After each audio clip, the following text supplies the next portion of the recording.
right. It's so great to see so many of you here with us today. I know some more people are going to be joining, but let's go ahead and get started. So once again, I'm Nicole Jones from Techsoup. We're talking about why nonprofits must optimize a year-end fundraising experience. And I'm going to turn it over to our fantastic guest speaker in just a bit. His name is Matt Scott from Cosmic, and he's going to share some research about the nonprofit donation experience and some easy wins that you can use to upgrade your year-end fundraising strategy. Even though Giving Tuesday already happened, there's still some really good tips that you can use to make sure you're making the most out of this time of year. All right, so let's move on to some housekeeping. So first things first, you'll probably see or notice that all lines are muted, but if you still need something, you can reach out over in chat if you've got a question. But the best place to put your questions are in the Q&A chat. You'll see those two little message bubbles. If you head on over there, you can also see other questions that have been asked and upvote your favorite ones. And then of course, add your own questions. So this webinar is only as good as the attendees' engagement. So please, please, please really get those question juices flowing. Test our speaker, Matt, and give him some good questions to answer. And also you will receive an email with this presentation, recording, links, anything about this, you will get it bundled up in a nice email within probably later today or tomorrow is going to be my aim. And you can share that with colleagues. And if you have to hop off for some reason, totally get it. Life happens, especially this year. So don't worry, we'll make sure that you get all the content from today. Okay, so if you're new to TechSoup, welcome. If you've been around with TechSoup for a while, it's great to have you here. So a little bit about TechSoup. So we equip change makers with transformative technology solutions and skills to improve the lives of our communities globally and locally. So you might know us because of our software donation program, but we do a lot more than that. We also provide support. We provide training, community, and more. And we've helped over 1 million nonprofits in over 200 countries and territories. And we've been doing this for a long time. It's been a couple decades now. So yes, we are your resource. We are a connection to other nonprofits and providers. And we're super proud to work with our generous donor partners who have helped to build our technology product philanthropy program that truly serves nonprofits, libraries, and foundations across the world. So you can check out all of these great offerings from our partners by visiting the nonprofit tech marketplace at Techsoup.org. And I will also mention, if you go to Techsoup.org, you will see our main banner there is promoting Cyber Week. So we are in Cyber Week right now, and we have some fantastic deals from our donor partners. A lot of waived admin fees on some of your favorite things like Adobe. We have, oh my gosh, I'm totally forgetting all of them, but we have DonorLite. We have lots of variety of different products that you might be looking for, also some hardware deals. So head on over to Techsoup.org, look at our Cyber Week deals, and I bet you'll find something that will help you and your team work better.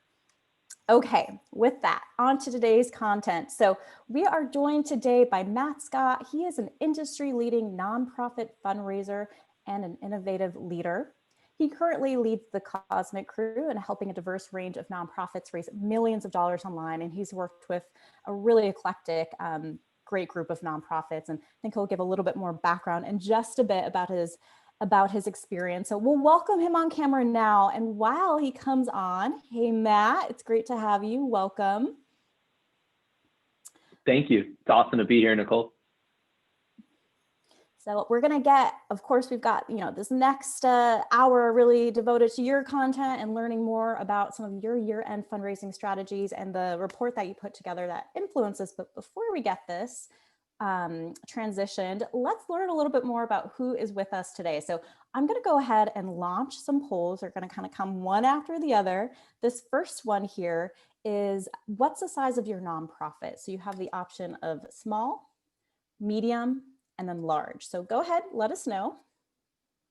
Let's see, we've got over 50% voted. A majority of people are saying small nonprofits, which makes sense. The majority of the community that we serve at TechSoup are small nonprofits, about 5 to 10 employees or less. So I see 75% have voted. Gonna end that. We'll share our results. And Matt, anything cool you're finding, go ahead and chime in. So that's 1 out of 4 polls. So as expected, majority Yeah, are awesome. small I think nonprofits. we got some good content for all these different size organizations, and we'll do our best to kind of call out different tactics depending on what size you are. Excellent. All right, so let's head on over to our next poll here. So check out your screen. We've got this question: what is your role? We've got a couple different options here, from executive director to CEO, development marketing, communications director, and then all those things, but associate, admin, finance, legal, or programs and services, or multiple hats, which I have a feeling is a lot of folks. Okay, we've got a lot of executive directors, about 35% so far, but that's quickly changing as multiple hat wearers are chiming in. Great, we'll share that. All right.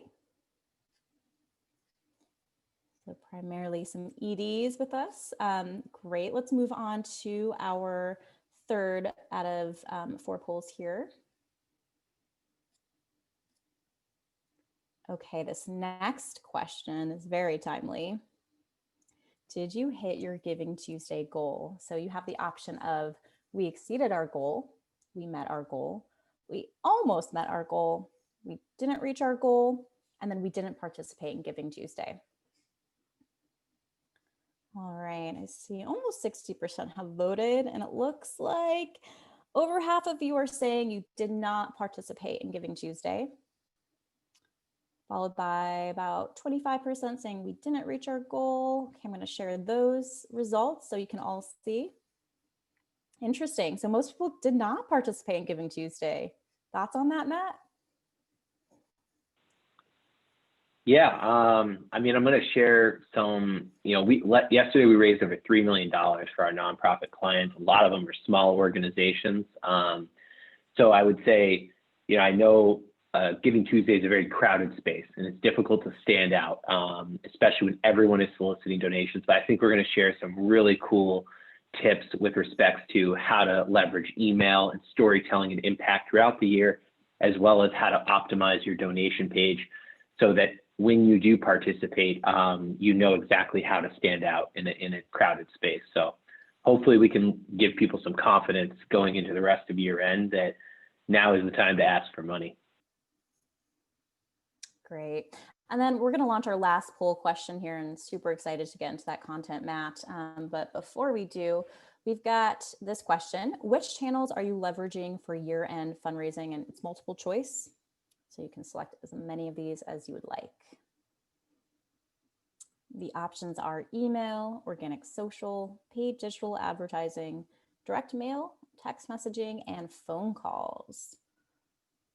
All right, so looks like majority are saying email, and then organic social media, followed by direct mail, followed by phone calls. So we'll just give you a few more moments to vote.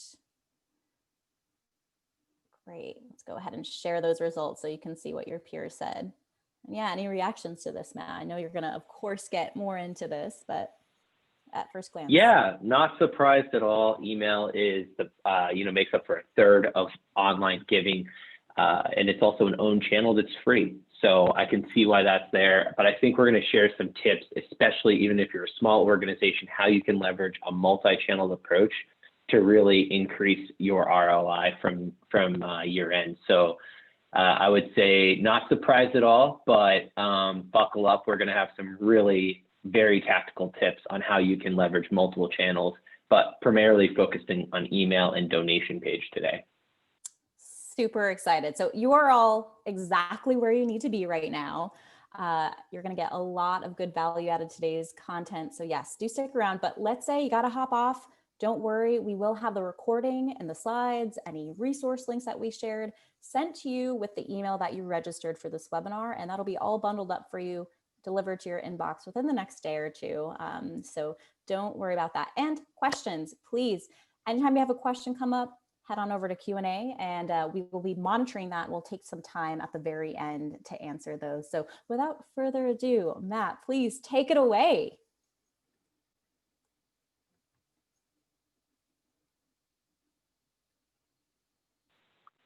All right. You should be seeing my screen, right? Looks great. Okay, perfect. Nicole, thank you again for hosting us. We're really grateful to share with all of you attendees. I know right now, especially, your time is the most valuable thing. So we are going to try and pack a ton of value into this hour-long webinar.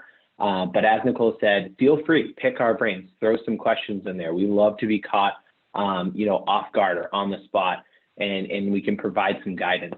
As Nicole mentioned, my name is Matt. I lead the crew here at Cosmic, and we are a digital marketing firm that really works to help organizations rapidly scale their revenue by focusing on people, process, and technology. Some of our clients include these big names, but we also work with lots of smaller organizations. In fact, this year we're working with over 180 nonprofits to help them optimize year-end giving, and a lot of those are smaller organizations like those attending here. Today's webinar, we're really going to focus on how you can optimize your email as well as your donation page. We actually subscribe to 152 nonprofit organizations' emails, and we cataloged each and every one of those emails. We looked at who sent them, what was the content like, well, how strong was the value proposition. We're going to kind of get into that. And then we actually made contributions to all of those nonprofits that we were able to. And we documented that whole process as well. And we've compiled that along with some best practices or some tips that we've learned along the way to really help you optimize your fundraising.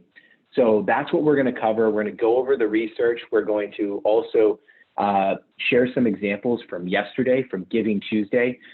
Especially a small organization. I know the majority of you are from 5 to 10 employees, executive directors. I'll share this. The example that we're going to share with you, they have less than 5 full-time employees. And together we worked with them to increase their conversion rate up to 50% yesterday. Over 50% of people landed on their donation page, made a contribution. We surpassed so far their fundraising goal that they actually had to pump the brakes and stop fundraising because programming couldn't deliver moving forward. So we've got some really good tips for smaller organizations. But let's start first with the fundamentals, right? About the traditional marketing funnel and why it is flawed.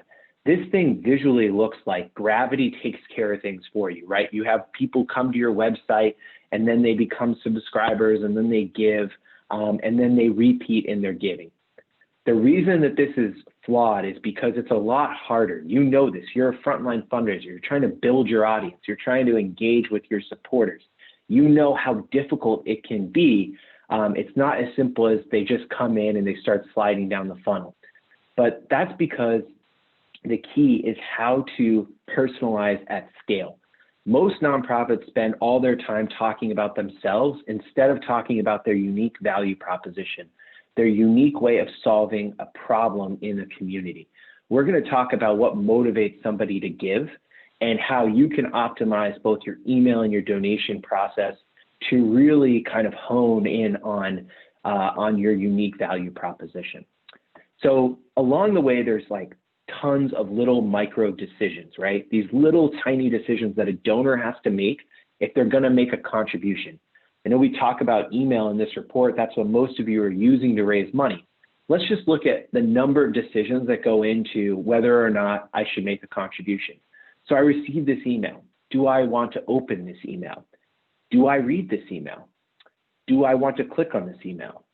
Do I like what is displayed on this page? Should I give? How much should I give? Which credit card should I use? There's just tons of little tiny micro decisions along the way. And the opportunity that you have is to reduce the friction and to optimize each and every one of those little decision points to reduce the number of decisions that are needing to be made by your constituent. Let's talk first about email, and then we'll talk about donation pages and how you can reduce the friction in the little micro decisions along the way. Why is email important? Sounds like you all know why it's important. You're using this to really raise money. First, a third of online revenue is attributed to email, right? We see that the average open rate for nonprofits is around 25%. Our clients see significant higher open rates. That's largely due to proper management of kind of your email list. We're going to talk about specific tactics there. 13% of emails sent by nonprofits are open and read within the first 5 minutes of being received. So people are looking at their inboxes, they're opening them nearly right away. 30% of all giving, of course, happens in the month of December. Giving Tuesday accounted for a huge amount of that, but the majority of giving is still given in the last 3 days of the year. So there's still time for you to optimize your email and your donations for year end. Again, we subscribe to 152 nonprofit emails, and we documented this entire process, and we make this research available to you. We are trying to democratize our findings and some of the work that we do with our larger nonprofit clients. We're making that available to organizations like yourself, and Techsoup is helping us spread that word. So head over to cosmic.com and download our reports. They're available to you completely for free. Here's what we wanted to learn when we signed up. We wanted to understand, are nonprofits still sending newsletters? How easy was it to sign up for their email list? Was it difficult? Was it on their homepage, as an example? What kinds of emails are we receiving? How long are they? Are they engaging? Who's sending them? Are they formatted by text, or are they mostly designed? Are they coming from an individual? Or are they coming from an organization? And we were looking at these questions because we know from the A/B tests that we run for our clients that certain approaches actually increase that conversion rate, that open rate, that click-through rate. So we really wanted to understand what the majority of nonprofits were doing, and we felt the best way to do it was to actually subscribe to them and to track what was sent to us. Here's what's interesting about the data. First and foremost, it was not as easy as you think to sign up for an email list. This is a huge mistake. You want to make it really easy for your donors to sign up.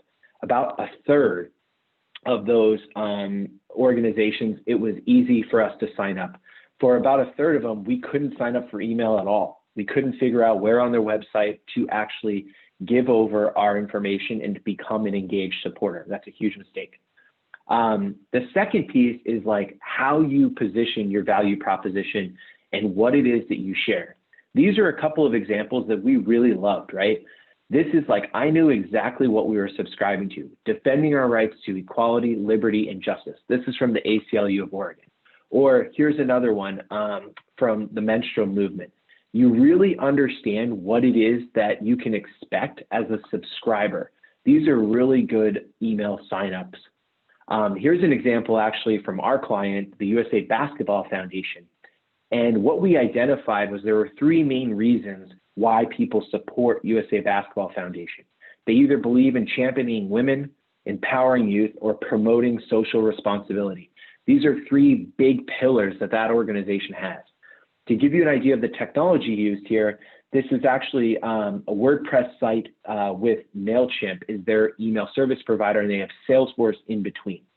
So we actually built this embedded MailChimp form, and we allow people who are subscribing to the email to share what they're interested in, and we tell them exactly what they're going to receive from the email list.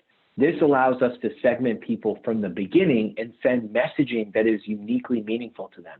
Less about the organization and more about the impact that they want to have, say, on empowering youth or championing women. Here's another example where they really kind of shared a lot of information about what you can expect, what to receive in your communications, and you can self-select in topics that you want to hear about. This was an example from another organization. I like the design better of the basketball one, but this gets the point across. It allows a subscriber to select in. Email deliverability is a huge problem, right? So here's the thing. As a Gmail user, I'm really happy because my inbox is not full with a bunch of spam. As a nonprofit marketer, I'm concerned for our clients because when we looked at all of the emails that we received over a 4-week period leading up to year end, we discovered that 72% were landing in the promotions folder.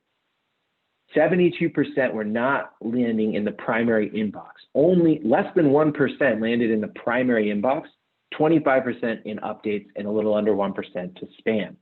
So how do you increase the number of emails landing in your primary inbox? We're going to cover that tactically here. How emails were formatted. the majority of emails were actually designed emails. They were overly designed. We find that plain text emails actually convert at a higher rate than designed emails do. It's about balancing between design versus plain text. Design's great for sharing impact and for demonstrating and quantifying that impact with visuals like video or movement. I will show some examples of those from yesterday. But then when it comes time to make that solicitation, a lot of times we find that plain text emails actually outperform designed emails, and it's a way to stand out. Who did these come from? The majority came from organizations. These are impersonal. So we had the majority of nonprofits were sending us emails that were from, say, the ACLU of Oregon, instead of Mary, who works at the ACLU of Oregon. A smaller amount of those were coming from organization plus person. Very few were coming from a personal outreach. And this is possible. You can scale your personalized engagement. One of the tricks in order to increase where your email deliverability is to actually warm up. So at Cosmic, for example, we have matt@cosmic.com, which you can email, and that's an inbox that's actually me. That's totally me.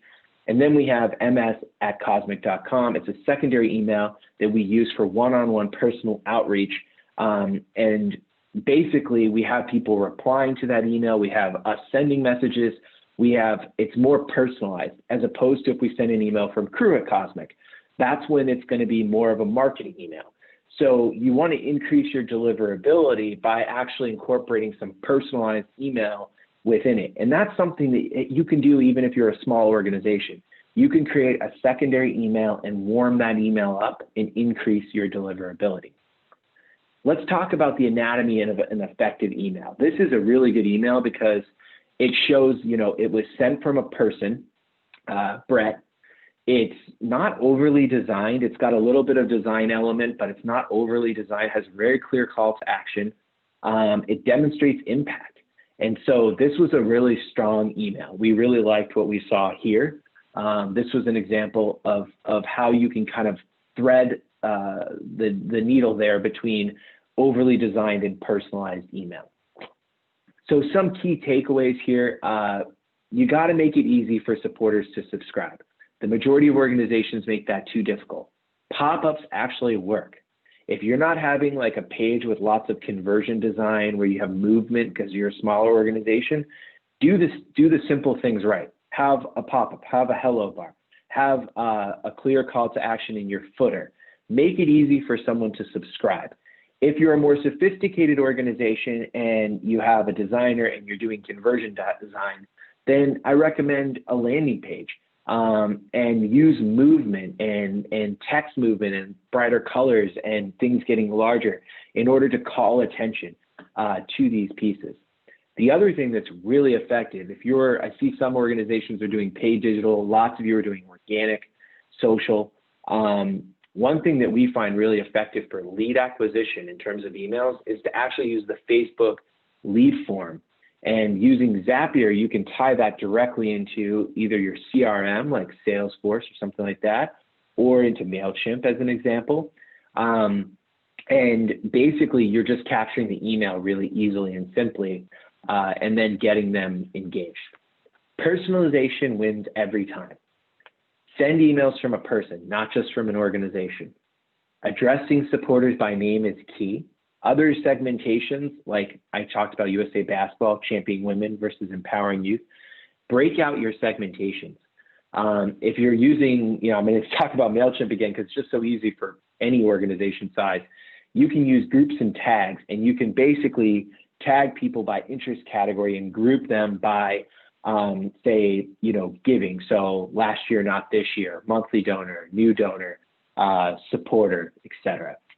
Having that single call to action per email is really, really important. That's another key takeaway.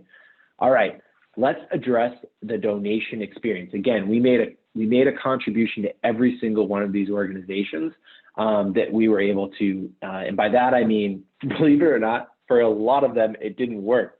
Their donation page didn't work. I recommend you go through your donation process and see if it works, make sure it works. See if it's an experience that you like. Again, This report is got so much more. There's lots of different graphs and different things that's available for free for you at our site. And it goes into detail, both of these reports. But let's talk about some of the key findings. What we went to learn. Was it easy to make a donation? How easy was it to find that donation button? Where was it featured on the homepage? Was there a clear value proposition? I'm going to talk a lot about what that means. Was it secure or was it not? Admittedly, if it was not secure, we weren't making a contribution. Was there an option to give monthly? Those are some of the things we were looking at. So here's the thing. You can tell the majority of organizations are asking for way too much information when they're talking about conversion. You want to reduce that friction. Typically of a nonprofit site, out of 100 people that go to the website, only 3 will make a contribution. Of those who click on donate, only 83% of those people, 83% of those people will not make a contribution, only 17% will. So those are people who expressed an interest in actually making a gift to your organization.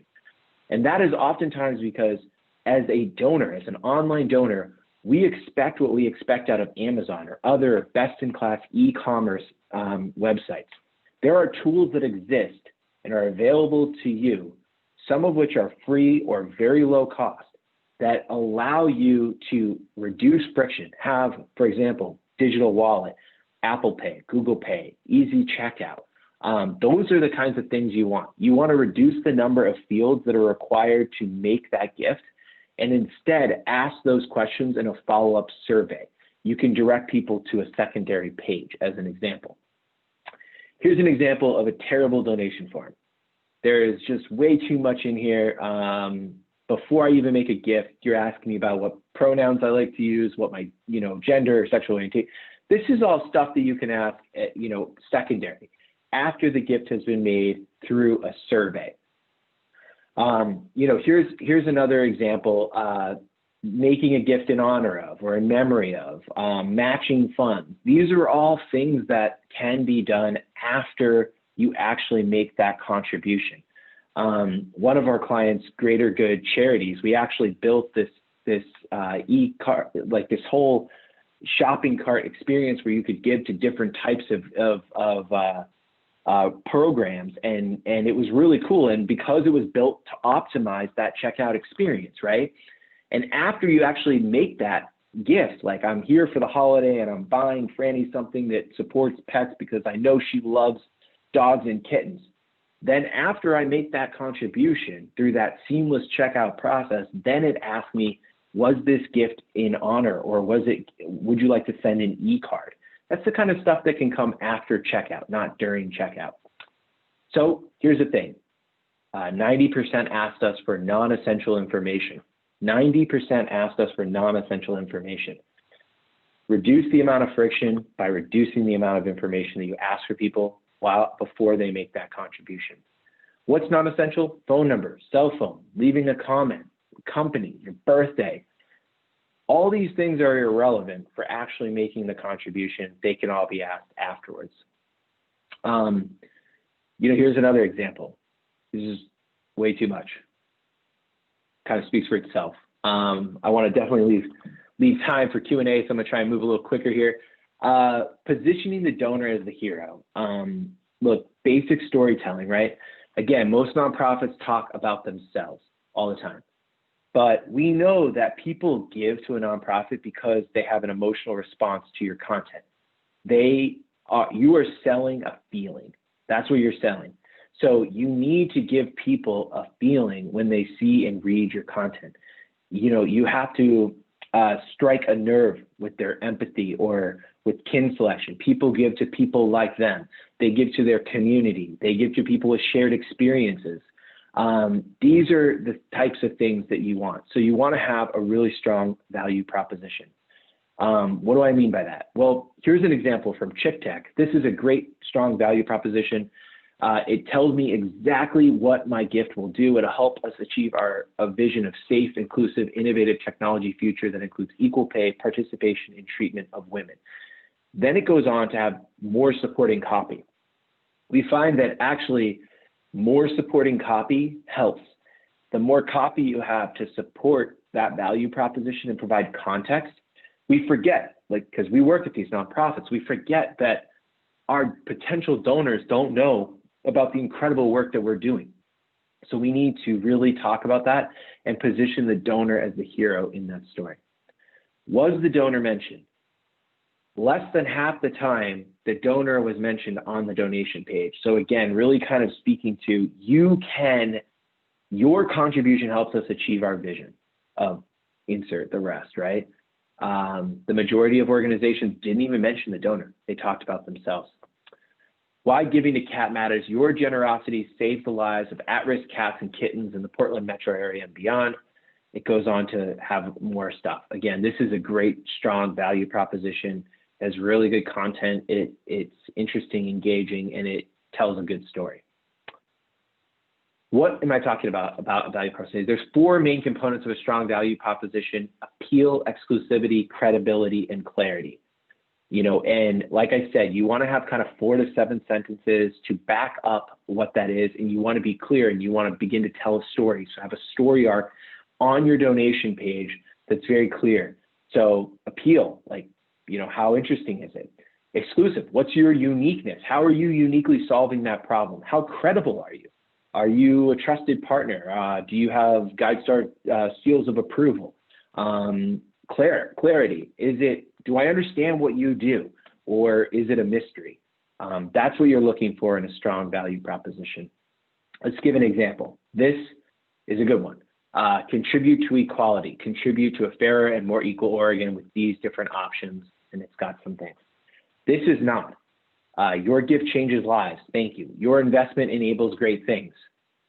That could be literally any nonprofit website. You have no idea what they're talking about. You don't know, it's generic, and it could be anybody. They could be asking money for your organization. So this is a bit subjective, but we did have a methodology. We found that the majority of organizations had very weak value proposition. Very few had a strong value proposition: appeal, exclusivity, clarity. Oh man, I'm forgetting the last one. So I apologize for that. But the majority really didn't have a strong value proposition. That's something that you can do. You can go to your site and think about it as a donor. Like, if I got here and I read this, would I understand what my contribution is going, what problem my contribution is going to solve? If not, rewrite it, rework it. Focusing on the supporters, again, this is super important. You're making a difference. This is a great example, giving families the resources and training they need to lift themselves out of the darkness of poverty. That's visual. That's I have a strong visual cue as to what that means. This is a really solid example of focusing on the supporter. Again, another really good example. We're going to send along the slide deck, so I want to leave room for Q&A, so I won't read all this, but the majority of organizations did not communicate impact at all on their donation page. So the simple thing to do is to kind of have different giving levels. More complex is to actually have examples and narrative and different characters and storytelling. But we've got some more examples inside the report. You should check it out. It shows a little bit more of what I'm talking about. So here's kind of what I was saying, different giving levels, and you can kind of see it's really helpful. Your gift will change lives. This is great. I mean, it's got visuals, it's got giving levels. It talks about, it's got the donor positioned as the hero, and has a strong value proposition. I know exactly what my contribution is going towards. Again, not particularly great design, but that's okay. Not everybody can kind of tackle that. So you don't have to have that. It's about really strong storytelling. Could we opt in to receive nonprofit communication? So the majority of organizations were not following best class practices about opting in or opting out of receiving communications. This is a mistake. And the reason it's a mistake is, one, it's the right thing to do, to give people the option to opt in to receive your communications. But secondly, it reduces your email deliverability. I mean, how many of you have made a contribution to something and then you're bombarded by stuff How did you respond to that? Right? People think that volume is the only metrics that matters when it comes to email subscribers, and that's simply not true. You actually want more engaged supporters, and it's okay if you have fewer of them if they're actually engaging in that platform, because maybe another channel is their preferred channel. So you want to give people that option. Here's a great example of which one feels more actionable. Kind of, yes, send me updates on the work I am making possible. This is really clear kind of what it is that I'm going to be receiving. The rest of them are a bit vague and they just aren't all that interesting. So they're not tying into that unique value proposition as an example. So key takeaways on the donation process: focus on the essentials, reduce the number of fields, avoid asking for non-essential information. Just keep it simple, you know, remove the distractions on the donation page. I didn't really go over this, but this is another easy win. So I'm going to show you actually an example. Let me zoom out real quick here. Okay, so this is an example of a client that we ran a Giving Tuesday campaign for, Dig Deep. This is a very highly optimized donation page. You land here and there aren't a lot of call to actions to go to other places. A lot of people have, you know, the donation button, and then you get there and your whole header of your website's still there. You have, you know, do you want to learn about jobs or programs or whatever? That's a mistake. You want to reduce the number of places that they can move off of the site. This is a really strong value proposition. Let's get running water to 50 Navajo families. I know exactly what they do. They bring up COVID and the uniqueness to the problem. Again, they had a goal of raising about $250,000, and we helped them raise over $400,000, or just close to $400,000 yesterday. But this is what's so cool about this. This is an optimized page, right? Remember I talked about 97% of people who land on your website won't make a contribution. 83% who click donate won't give. In this case, they had 4,992 people. 4,992 people who landed on this website. 2,700 of them gave. Over 50% conversion rate, because there isn't a lot of distraction. It's just really simple. Now you've got all this really cool updates happening. You got really strong copy. You just know that there's a lot of reinforce. Again, you've got this seal of approval. There's credibility. So that's a really strong example there. I want to share a little bit about multi-channel, because we talked a lot about email, and that's important. And so I want to share, you know, kind of, here's an example leading up to Giving Tuesday. We sent this email, grateful for you. Again, you see that hero piece, right? It's a video, really nice piece. It talks about the problem. It's personally addressed. This is us because, you know, we were testing our content out, but this goes to the individual donor. That's easy with merge tags. You know, you don't have to have a fancy system. This is a really great kind of setting it up for what's to come. And then once Giving Tuesday came, now we were talking about these gifts give water. So this is really specific. Maybe you want to shop for a gift that will give water. And then we moved into, okay, now it's all about asking for money. We're selling a story, we're selling impact, we're selling an emotional response.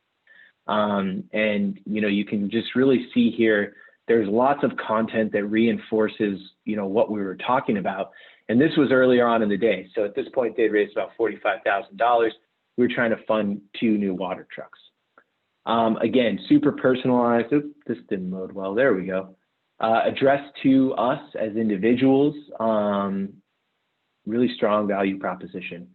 And then multi-channel is super important. So here's an example of just one of the ads we were running for them on paid, but there were lots of different ads that were being ran on paid. So we were testing different things, and you don't have to be a huge organization. We actually have a client, Community Resource Center out of Teton Valley, a small organization with a $1,500 ad budget. We were able to actually double their online giving campaign, raising, I think, about $50,000, you know, compared to the previous year, because they didn't do any paid. And so paid does not have to be expensive, but, you know, unfortunately, donation, you know, getting in front of people on social is no longer free. You have to pay to play. You have to pay to get in front of that audience. So you don't have to have a huge budget. but you can do retargeting ads. That's really inexpensive. You can set up your Facebook pixel on your donation page, and anyone who clicks there will receive an ad. So, you can see an example of the ad. Also on organic, this was organic social. I know a lot of you are doing organic social. Again, this is just really clear. It has a cohesive story. It has a cohesive problem that we're trying to solve. And this is a good example of kind of tying together a whole campaign. Okay, so that's that. Let's see what else I had. Well, that was on me channel. So yeah, I think with that, I'm gonna stop sharing my screen, and maybe we can jump over to questions. I hope there's some questions. Oh, yes. Yeah, there are Okay. a lot of good questions. And this is just a really good reminder to head on over to Q&A. If you haven't already, check out some of the questions that have been asked.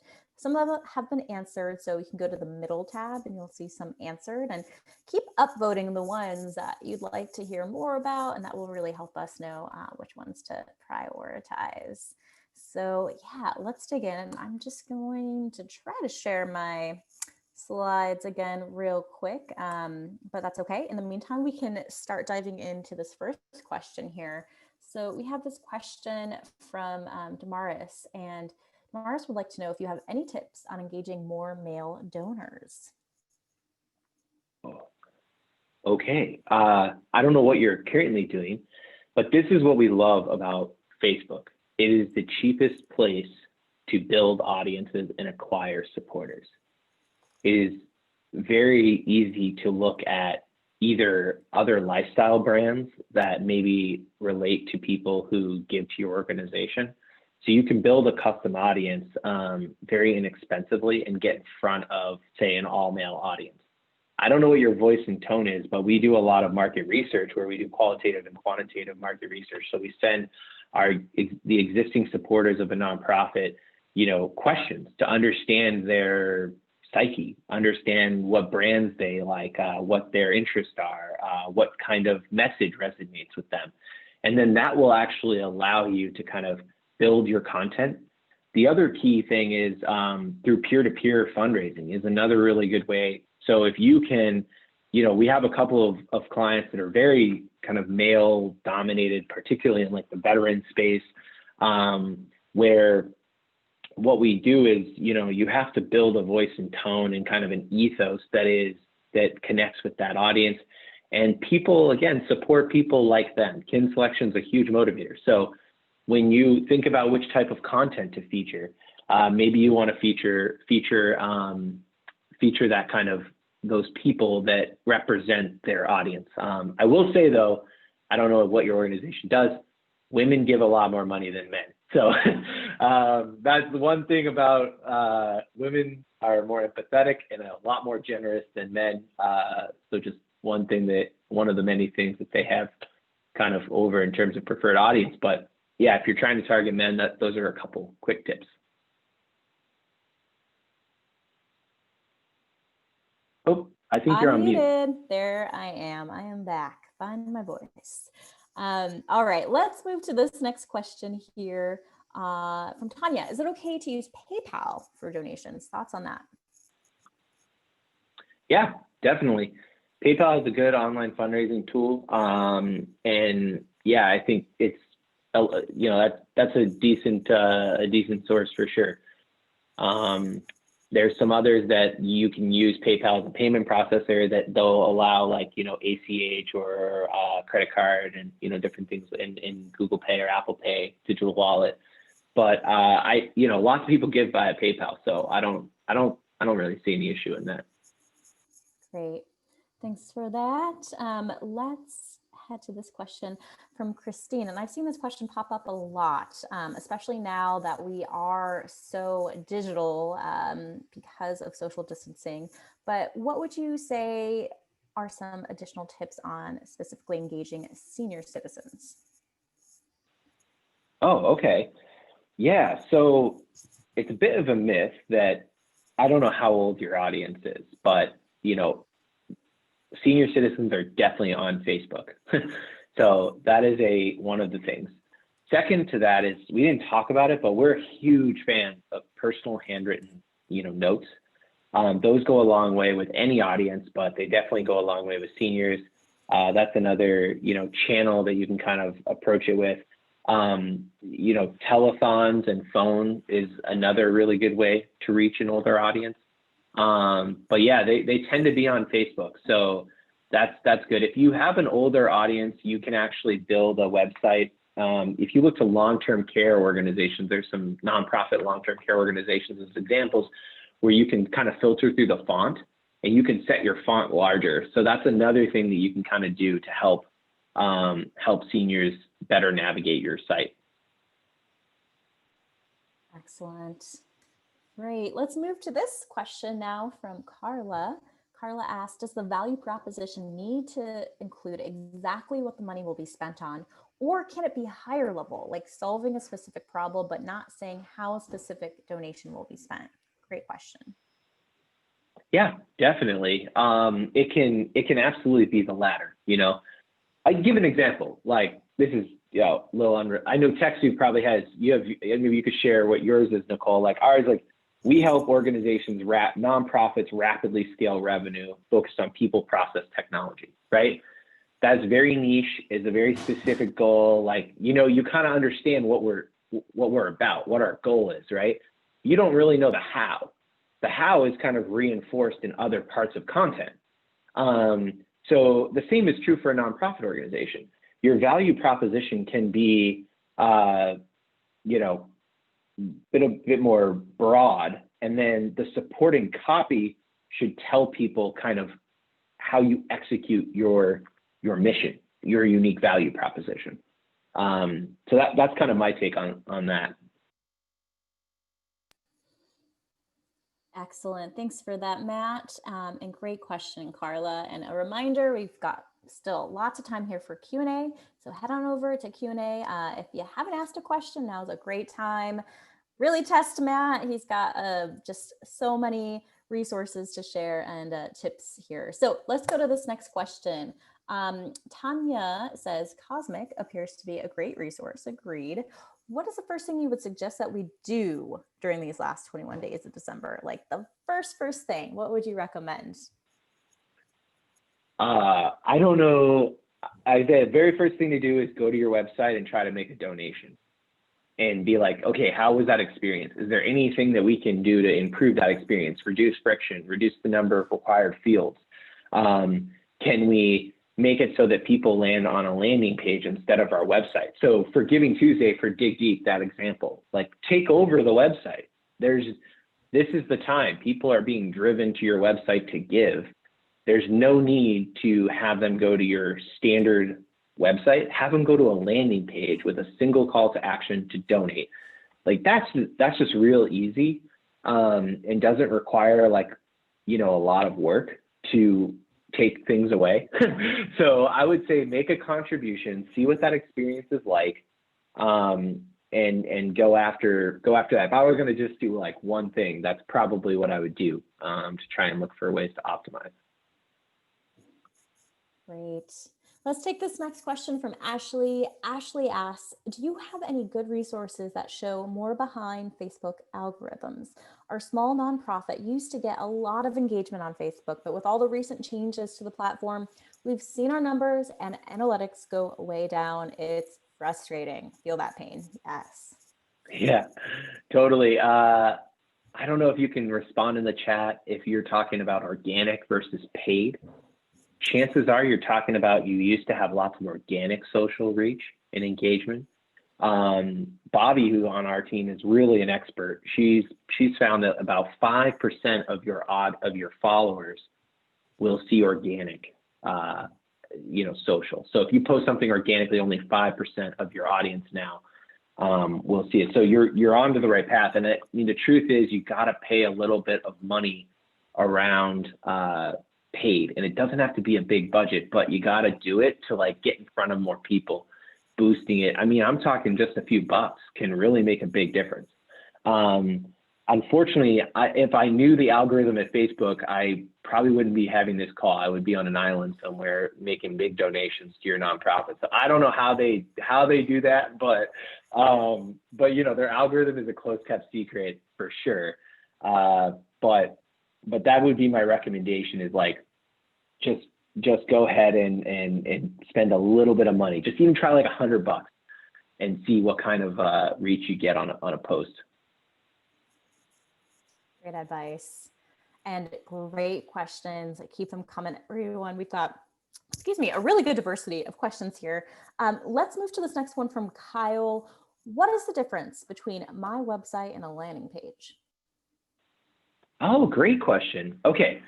I don't know exactly what your website looks like, but a website is basically, you think about a traditional, like, I'm going to go to any website, and it's going to have about us. It's going to have our careers, our jobs, our programs. It's going to have, all these different things. You have lots of different audiences. You have potential employees. You have potential donors. You have people who might need your services programmatically. These are all people that you have like competing audiences with lots of different possible, paths for engaging in your content. We much favor a landing page is a single audience. Think about like, okay, a donor. You strip away all those other things and you have a single call to action to donate. And all of your content on that page is specifically geared towards that call to action and that single audience. So a landing page is kind of like a time stamp thing. It's not like evergreen like a website is. So we actually help a lot of nonprofits with their websites and do landing pages, and we favor spending less time on the website and more time on landing pages because you can quickly and timely build them with tools like Elementor, as an example. Like, or MailChimp even has a really cool landing page thing now. You could just build a landing page really easily and embed your donation form in there. And so it's a single call to action versus many different, kind of audiences and paths. Great. And I just thank you, Kyle, for sharing your website. Just share that with Matt as well, just in case there's any other comments you wanted to add on that. But maybe if you want to take a look, feel free. But in the meantime, we've got this really good question from Tanya. Just any suggestions for how to utilize Instagram, Twitter, or Facebook? Totally. I want to get to Tanya's question, Will, in just a second, Nicole. But if Kyle doesn't mind us kind of, Kyle, I'll answer Tanya's question. But Kyle, let us know if we can pick on you a bit here and share our screen and kind of talk about some easy wins that you could do to optimize your website. So just reply back maybe if you're comfortable with that. If not, we won't put you on blast. That's not what it's about. Okay, so suggestions for Instagram, Twitter, you mentioned Facebook. Okay, Instagram, younger audience, great. We don't see as strong a donation conversion on Instagram. There is the donate feature on Instagram. If you're using Facebook, you can definitely use Instagram audiences and do paid ads there. Twitter is a totally different animal. I mean, that's really like where you're engaging in conversation, you're back and forth with your subject matter expert as an organization. It's a way for you to kind of build engagement. So I would say we just really love Facebook because it's so cheap to get in front of audiences that give money, because 45 plus are on Facebook and they're making contributions there. Instagram skews a little younger, tend not to give as much, but we do a lot of brand awareness on Instagram and a lot of, solicitation on Facebook. So those are just some tips there. What did Kyle say? Did he get back to us? Yes. Yeah, he said, go ahead. Brad. Okay. All right, let's just do this real quick here. Kyle, thank you for your willingness to kind of share here. All right, right off the bat, maybe you can identify, like, I do like this donate call to action, but it doesn't stand out quite as much. Like here on get involved, then I have to drop down here to donate. This is all kind of one color. That's a lot of work. You know what I'm saying? Like that's a lot of work to get to that donate. I actually missed this when I first glanced at the website. So now let's just click over here to donate, join our growing community of generous supporters. That's good. You got some social proof there. I would actually change, this feels generic a little bit. I don't know, it could be you're into climate action. Join our growing community of climate activists or something like that, you know, a little bit more kind of tied into your value proposition. We believe in the power of communities to help us sustain collaborative climate solutions. Yeah, this is pretty good for like a top line value. I would add a few more sentences here. I really like, yeah, donor box is a great tool for a checkout. This is a good seamless, you know, there's not a lot going on here. So you've embedded that form. So that's really good. I want to show you one of my favorite USA for UNHCR as an example of a landing page. Okay. Oh, see what they've done? You go to USA for UNHCR and boom, now I'm on a landing page, right? So this is an example. They took over the website. I'm going to go back to the website because I want to show you. This is, these guys are one of our clients, but this page right here is super awesome because it strips, you know, this is a landing page. You're basically, you've lost the whole hero. Like you leave all those other distractions. So here I can click on any of these things instead of here. Now I'm locked in. I got social proof here, different people given different amounts. I've got supporting copy, very strong visual, you know, lots of good, you know, kind of value proposition.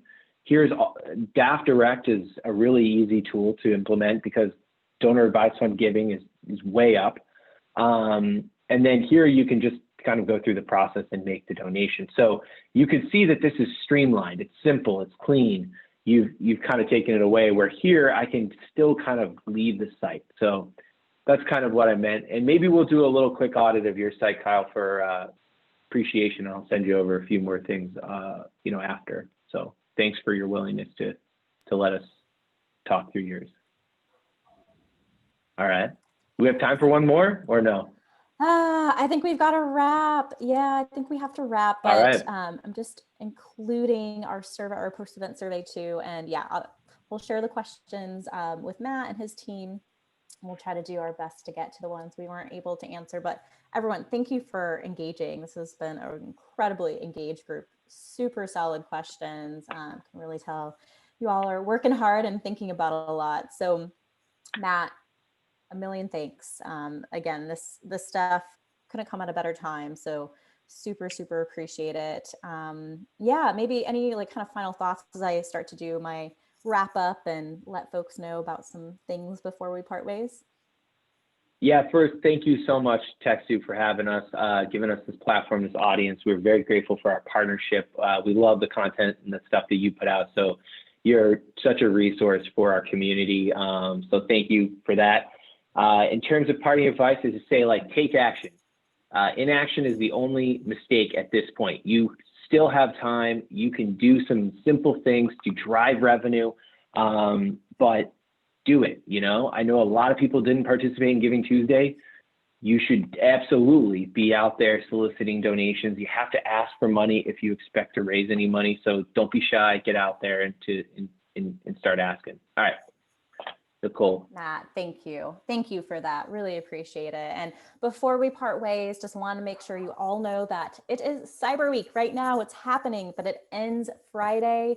So take advantage of some really sweet deals from our donor partners. That includes deals from Adobe, Asana, Avast, Box, Cisco Meraki, Dashlane, DocuSign, Donor Perfect, Little Green Light, plus Techsoup courses, and we also have some hardware deals. So actually it is live. You don't have to get a reminder anymore. You can head on over to our landing page. I included a link to the chat, or link in the chat, I should say, and I will also make sure to include it in the post-event email. So you've got that. But yeah, take advantage. Even if you just go to TechSoup.org, you'll find your way there. And we've got some other great events coming up. Next week, we have one on service design for all, how to bridge gaps in your nonprofit's service delivery. Super excited about this one. Please, if you haven't signed up, do it now. It's going to be a good one to think about your service blueprint as you start 2021 strong.